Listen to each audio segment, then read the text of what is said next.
Nesta sessão nós teremos duas apresentações que concernem a questão de argumentos a respeito da existência de Deus.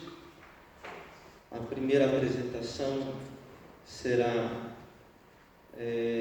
do estudante Pedro Martins Pereira, que é estudante de graduação do nosso curso de filosofia.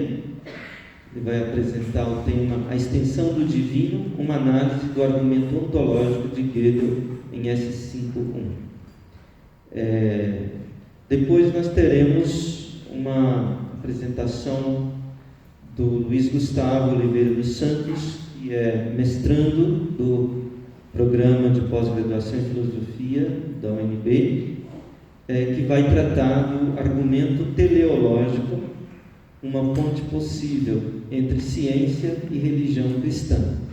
Então, creio que será uma boa oportunidade termos esses dois argumentos expostos, dois tipos de argumentos expostos. Então, nós vamos proceder da seguinte maneira: cada um dos expositores vai falar, e depois que os dois apresentarem, nós teremos o momento aberto para as perguntas ou para o debate que se fizer aí necessário. Okay? Teremos até 10h15 para esta sessão. Então, passo a palavra ao Pedro para a sua apresentação. Bom dia. Queria esclarecer, antes de mais nada, que esse trabalho vai ter um caráter essencialmente técnico, né? Eventualmente, se alguém tiver um interesse na parte histórica do argumento, posso deixar recomendado. Tem um livro, Gödel Collected Works, o volume 3 tem esse argumento. E o professor aposentado pela UNB, Nelson Gomes, também tem um trabalho em que ele trabalha tanto a parte técnica quanto a parte histórica, né? Então, o título do trabalho é A Extensão do Divino, uma análise do argumento ontológico de Gödel em S5.1, né? E cada um desses termos vai ser explicado eventualmente na apresentação.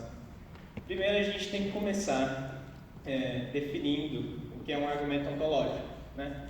Em linhas gerais, um argumento ontológico é um argumento que é tal, que busca premissa na realidade, na natureza da realidade ou de consequências de definições, e dessas premissas ele busca concluir a existência de Deus, né? Presumivelmente isso teve uma importância e uma certa relevância na história da filosofia e da religião, porque fazia uma espécie de ligação entre duas linguagens que eram aparentemente incompatíveis, né? Entenda-se frouxamente a linguagem racional, científica, né? E a linguagem religiosa. Mas esses argumentos eles foram muito criticados e foram praticamente deixados de lado durante um longo período pós-Kant, né? Isso acontece porque Kant criticar a predicação da existência, o tratamento da existência como predicado. Kant fala que a existência não pode ser tratada como predicado, então que não pode existir alguma coisa tal qual um argumento ontológico, porque o que um argumento ontológico faria, em última instância, seria predicar a existência a Deus, né? A gente vai aceitar essa crítica kantiana. É um lugar comum na lógica que a existência não é um predicado, né? Mas a gente vai argumentar que ainda assim a gente pode falar sobre a existência tanto de Deus quanto de outros tipos de entes, né? Para fazer, mas antes a gente vai entender por que a gente não quer tratar a existência como predicado, né? Para isso a gente pode fazer exercícios simples, né? A gente toma-se um objeto, né, por instância, toma-se a frase, por instância, não existe X. X pode ser qualquer objeto que você suponha não existente, né? Um exemplo, sei lá, coelho da Páscoa, uma coisa que você não quer dizer que não existe, né? Se você trata essas coisas na forma sujeito e predicado, né? O predicado seria não existência, sujeito o seu X, que você supõe não existente, né? Coelho da Páscoa, por instância. Qual que é o problema? Se você aceita que essa frase é verdadeira, em particular a predicação é verdadeira. Se a predicação é verdadeira, então a frase não tem sujeito. Se a frase não tem sujeito, a gente não podia ter obtido a frase em primeiro lugar. Então, se esse é o caso, né, a frase não tem sentido. Se a gente assume que ela é verdadeira, ela não tem sentido. Sobra a opção que a frase é falsa. Se a frase é falsa, então existe o tal X. Então pronto, a gente acabou de provar que o coelho da Páscoa existe. Absurdo também. Ninguém quer fazer isso, né? Mas como que a gente sai desse problema?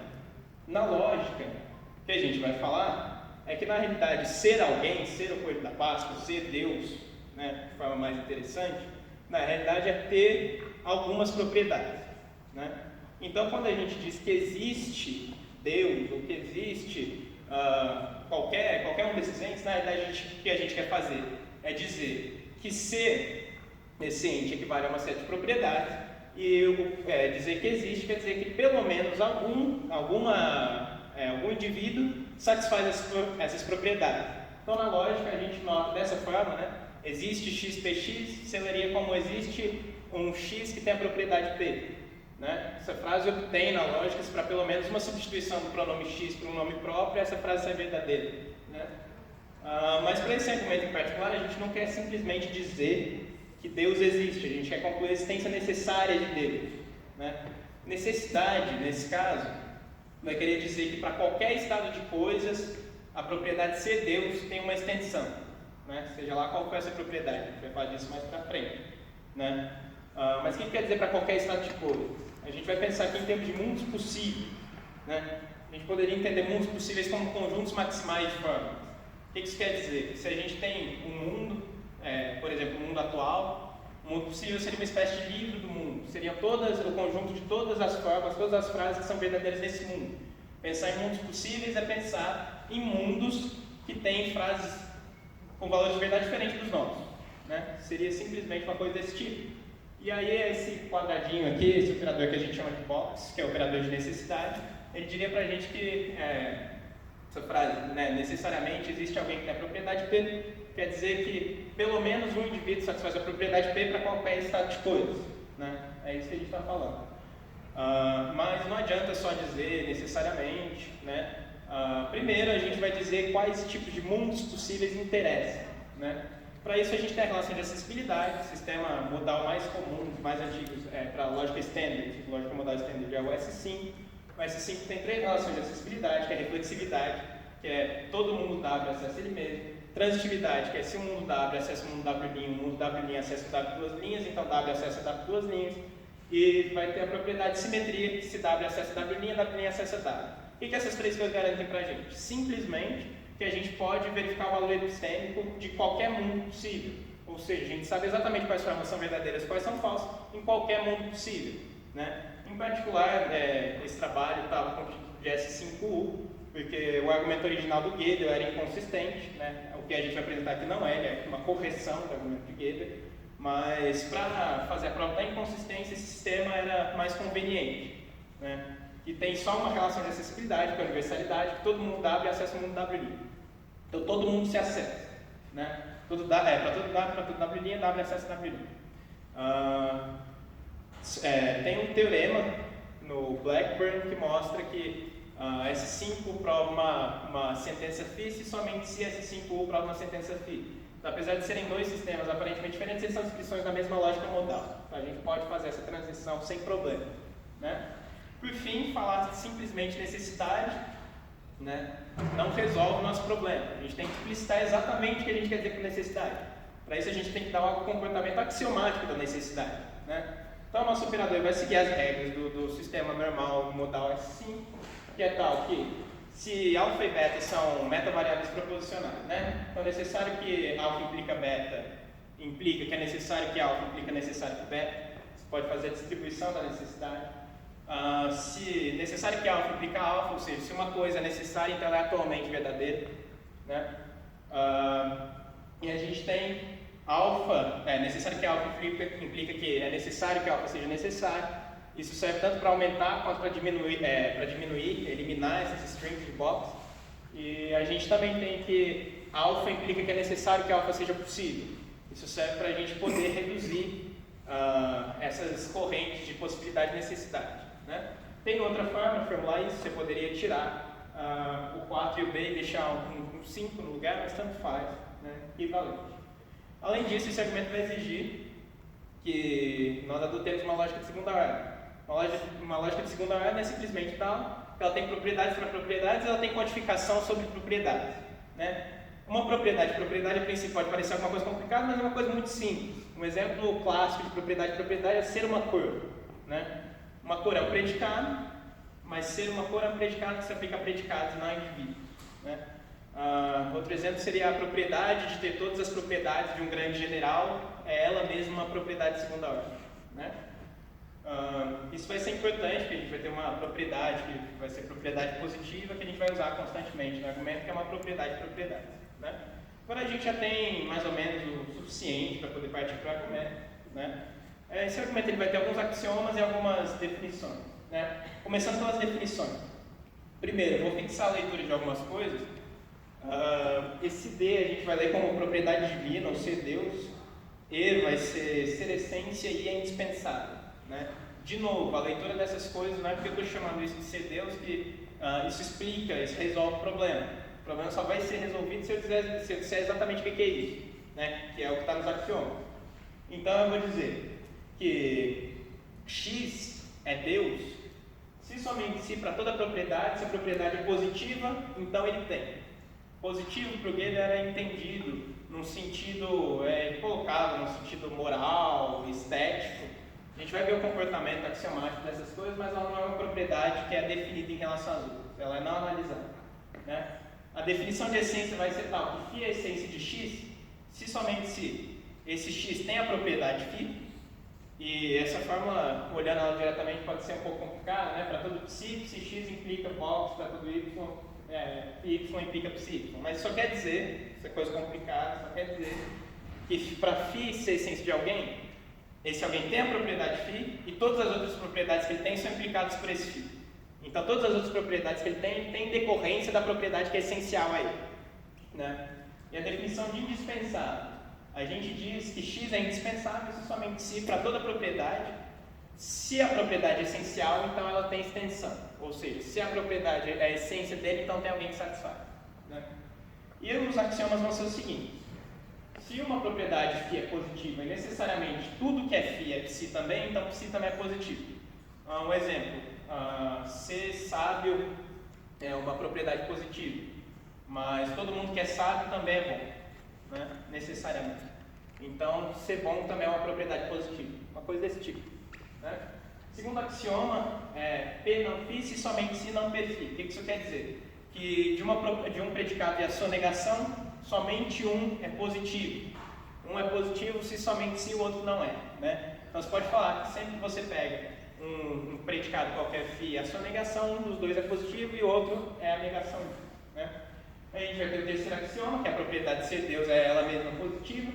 Quarto axioma, que se uma propriedade é positiva, então ela é positiva em todos os mundos possíveis. Se uma coisa é positiva, ela é necessariamente positiva. Outra leitura para esse P poderia ser boa, então se uma coisa é boa, ela é necessariamente boa, né?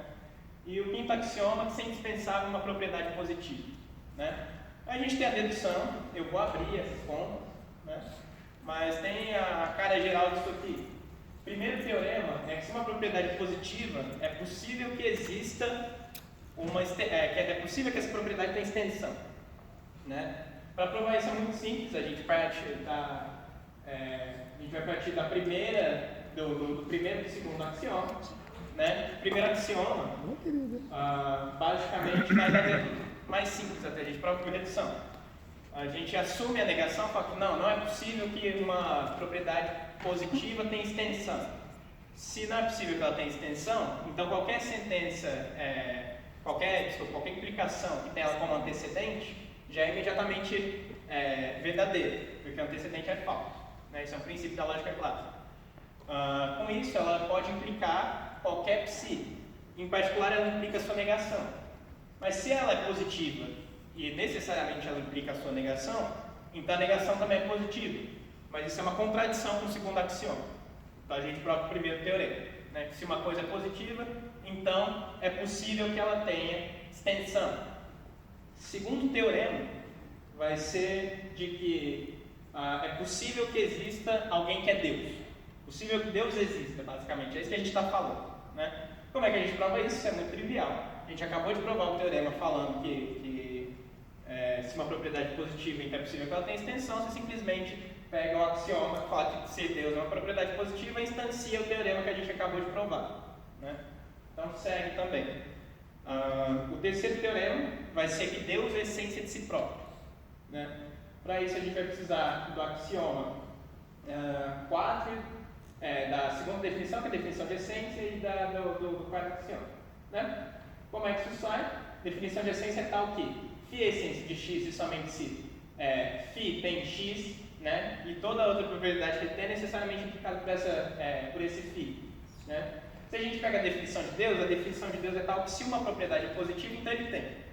Mas se a gente lembra do segundo axioma, que uma propriedade ou sua negação são positivas, então, em particular, não é simplesmente o caso que Deus tem todas as propriedades positivas, mas ele não tem nenhuma propriedade que não seja positiva. Então, todas as propriedades que Deus tem em decorrência de ser Deus, né? Mas, então isso já satisfaz a segunda conjunta. Mas a gente tem um axioma que fala que ser Deus é ela mesma uma propriedade positiva. Então satisfaz a primeira conjunta.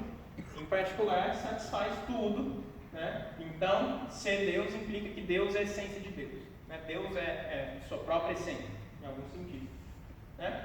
E agora o quarto e o último teorema é que necessariamente existe Deus, né? Como é que a gente prova isso?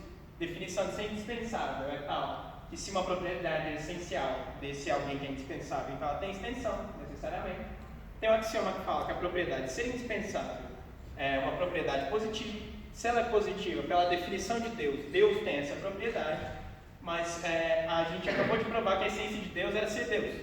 Se ele tem essa propriedade, a essência dele é ser Deus, então, por essa propriedade, segue necessariamente, né? Você pode instanciar ali a propriedade de ser Deus, que Deus é a essência dele, então você instancia no lugar da essência dx ali, então você vai ficar com box existe y, dy, né? Pronome é irrelevante, você poderia usar x, y, qualquer pronome que você quiser, então a gente prova necessariamente existe alguém que é Deus, ou necessariamente propriedade de ser Deus tem uma extensão, né? Para quem não é familiarizado, extensão da propriedade são exatamente aqueles elementos que satisfazem a propriedade, né? É nesse sentido que extensão do divino é colocado no título, né? Então, de forma geral, esse é o argumento, né? Quais são o que a gente pode concluir desse argumento? Primeiro, esse argumento tem uma questão da clareza, né? Existiram muitos argumentos ontológicos na história da filosofia, o famoso argumento de Anselmo, Descartes, Leibniz, né? Mas em nenhum desses argumentos todos os termos estão explicitados, né? Se eu fizesse esse mesmo argumento em linguagem natural, falando de necessidade, falando de ser Deus, todas essas coisas, sem definir exatamente do que eu estou falando, né? A gente teria uma semântica tanto quanto imprecisa e não necessariamente a gente entender tudo que a gente está falando, né? Então, primeiro vem a clareza. Inclusive, isso explicita os problemas. Um dos problemas que a gente tem nesse argumento é que a propriedade positiva não é ela mesma definida em termos de outras coisas. Mas, apesar disso, a gente ainda tem um comportamento axiomático dela. Então, a gente sabe, por exemplo, que a propriedade positiva é tal, se ela é positiva, ela é necessariamente positiva. A gente sabe que se ela é positiva e ela implica necessariamente outras coisas que ela implica necessariamente são positivas. Então, a gente ainda sabe uma série de coisas sobre esse tipo de propriedade, né? Outro ganho, é um ganho muito grande, eu diria, é a possibilidade de checar a consistência automaticamente.